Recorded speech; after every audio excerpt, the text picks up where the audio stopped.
अस्सलाम वालेकुम, this is me herbalist Haseeb Ahmed Bhatti and आपको Al Haseeb CC YouTube channel में खुश आमदीद करता हूँ। नाजरीन, इस वीडियो में हम बात करेंगे पिस्ते के फ़वाद के हवाले से, जो हमारे खुशक मेवाजात में शामिल हैं।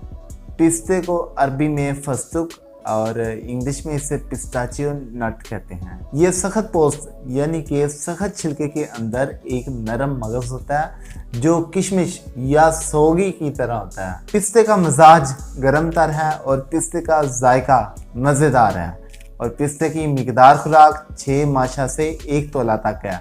सर्दियों में इसे ज़्यादा मिकदार में खाया जाता है और इसके बहुत ज़्यादा फ़ायदे हैं। मसलन दिल, दिमाग, जिगर को ताकत देता है। दिल, दिमाग, जिगर को आज़ाए रईसा भी कहा जाता है।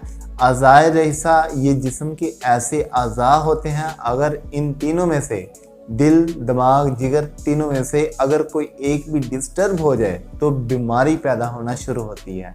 अगर ये तीनों आज़ाए रईसा मजबूत होंगे, ताकतवर होंगे तो इंसान बीमारियों से महफूज रहता है। ये था इसका सबसे बड़ा फ़ायदा। और दूसरे नंबर पे कुव्वत बा को बढ़ाता है, यानी कि मर्दाना कमज़ोरी को ख़त्म करता है, बदन को मोटा फरबा करता है, जिस्म को ताकत देता है, दिमाग को ताकत देता है, हाफजे को तेज़ करता है और गुर्दे की कमज़ोरी को ख़त्म करता है। तो नाज़रीन, आपको चाहिए कि आप इसे अपनी डाइट में एडअप करें ताकि आपकी हेल्थ को इसका फ़ायदा हो। So take it. अल्लाह हाफिज़।